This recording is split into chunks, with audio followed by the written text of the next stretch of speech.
Hi everyone. So today we will be discussing what? We will be discussing spermatogenesis. Okay. So now spermatogenesis क्या है? It is the formation of sperms.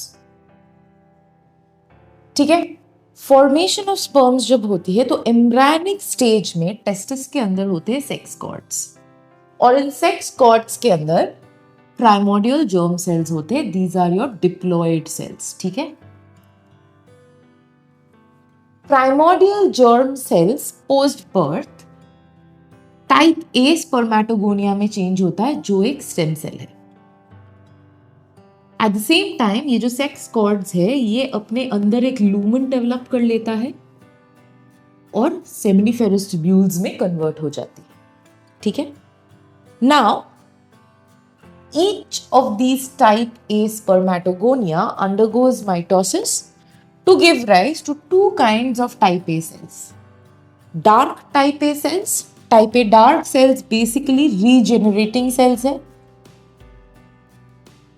ये type A pool को regenerate करता है और type B sales ये light coloured sales है, ये माइटोसिस करता है. ठीक है. और टाइप बी स्पर्मेटोगोनिया बनाता है. ठीक है. स्पर्मेटोगोनिया बनने का जो प्रोसेस है उसे हम स्पर्मेटोजेनेसिस कहते हैं. जब ये टाइप बी स्पर्मेटोगोनिया बन गया तो एक टाइप ए से ऑब्वियसली दो टाइप बी बनेंगे. हम एक टाइप बी का नेक्स्ट स्टेप्स फॉलो करेंगे. ठीक है. एक टाइप बी, सो बेसिकली ऐसा हुआ है. Each of them will do the same thing, so I just plot one. अब ये जो टाइप बी स्पर्मेटोगोनिया है ये भी डिप्लॉयड है. ये माइटोसिस करके बेसिकली इसमें सेल्यूलर ग्रोथ होती है और ये एक बार डिवाइड करके दो प्राइमरी स्पर्मेटोसाइट्स बनाते हैं. Then the change of a spermatocyte via meiosis I into spermatids is known as, तो जब meiosis करेगा उसे हम कहते हैं स्पर्मेटोसाइटोजेनेसिस और स्पर्मोसाइटोजेनेसिस. ठीक है. अब ये जो प्राइमरी स्पर्मेटोसाइट्स हैं they will undergo meiosis I to form 4 haploid secondary spermatocyte. So secondary spermatocytes are haploid. उसके बाद ये immediately meiosis II complete करेगा और टोटल 8 स्पर्मेटिड्स बनाएंगे. ठीक है ना. तो टाइप ए ने डिवाइड किया डार्क और light type A. Dark type A regenerate कर रहा है, लाइट टाइप ए माइटोसिस करके टाइप बी बना रहा है. टाइप बी से प्राइमरी स्पर्मेटोसाइट्स बने, फिर meiosis चालू हुआ. So spermatocyte, the first type of spermatocyte is a primary spermatocyte and that undergoes a meiosis to give you secondary spermatocyte जिसमें n हैप्लॉइड हो जाता है सेल और फिर meiosis II करके टोटल 8 स्पर्मेटिड्स मिलेंगे. तो हर एक राउंड में try and understand this. From one type B spermatogonia you can have 8 spermatids. So therefore from one type A light type A spermatogonium you can have a total of 16 spermatids क्योंकि दो type B बने थे. ठीक है. ऐसे questions often confuse करने के लिए पूछा जाता है कि एक टाइप ए से कितने स्पर्मेटिड्स बन सकते हैं या फिर कितने सेकेंडरी स्पर्मेटोसाइट बन सकते हैं या फिर कितने प्राइमरी स्पर्मेटोसाइट बन सकते हैं. So remember this, one type B gives 2 primary spermatocytes, 4 secondary spermatocytes, 8 spermatids.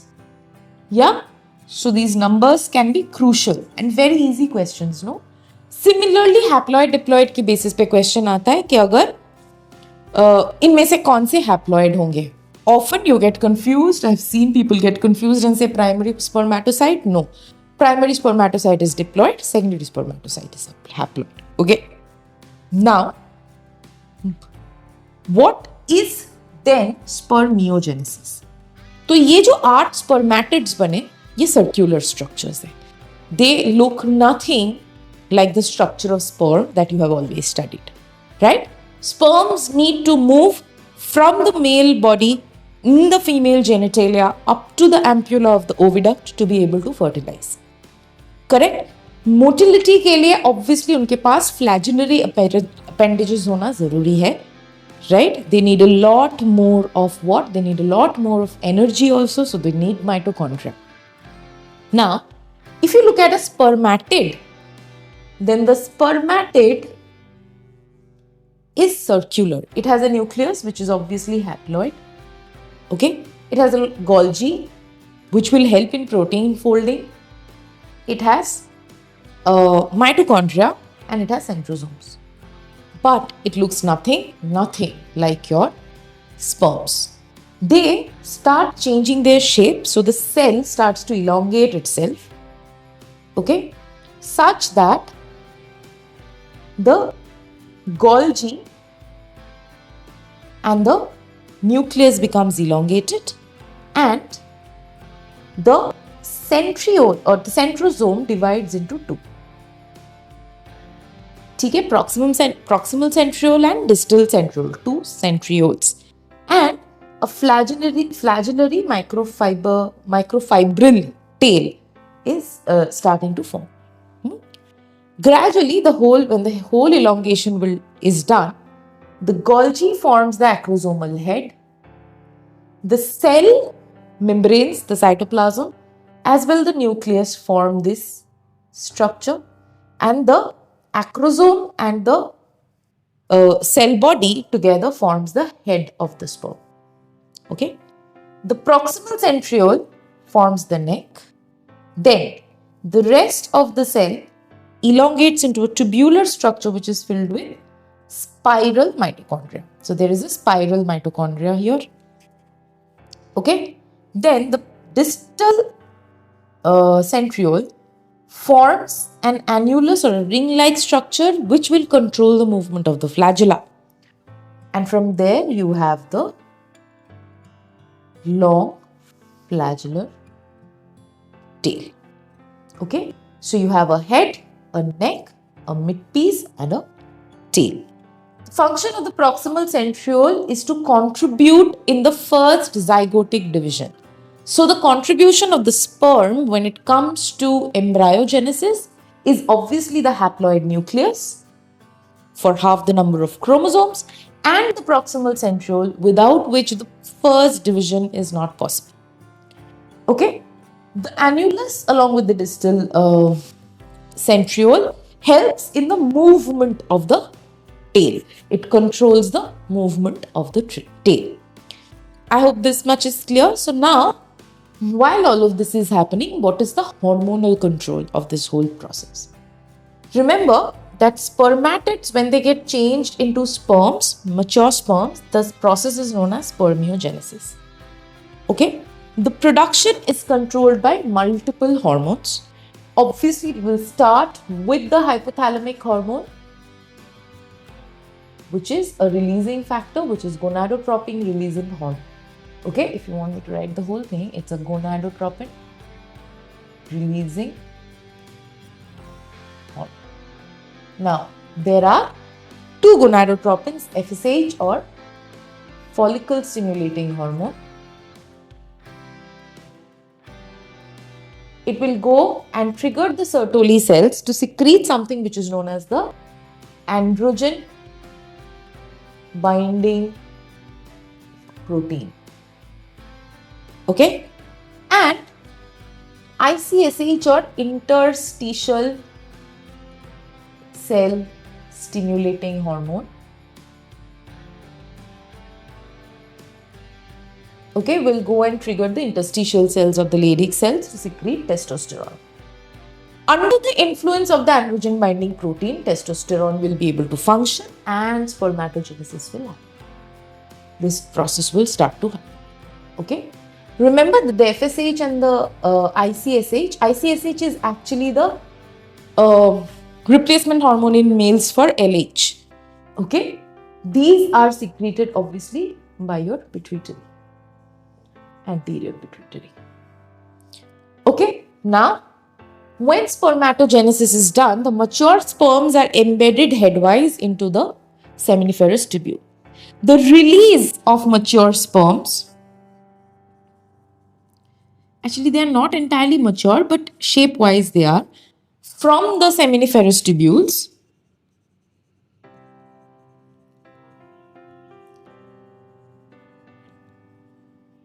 is known as spermiation. Once spermiation is done, they will go to the epididymis, where they will mature further, they will get motility, right? And then they will be passed along the vas deferens, external to the outside of the body. Okay?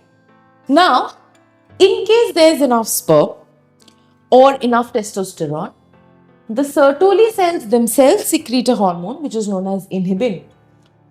Inhibin goes and inhibits the secretion of GnRH. The moment the secretion of GnRH is stopped, the whole process gets inhibited. So this will not happen. As a result, this will not happen. As a result, this will also not happen, and therefore, technically, as a result, spermatogenesis will also stop. Correct? So then, this is the whole hormonal control. This feedback of the hormone causing inhibition of the releasing factor is known as the negative feedback control. Okay? Remember that hormones are extremely essential for our system, but even the slightest hyper or hyposecretion can cause problems in the body, can cause diseases. Therefore, this negative feedback, and now we have enough testosterone, we don't need anymore, so stop the production please, is extremely, extremely important. Okay? So hormone production is very strongly modulated by a positive and a negative feedback mechanism. And this is an example of the negative feedback mechanism. I hope this much was clear. Let me know if you have any doubts. Thank you.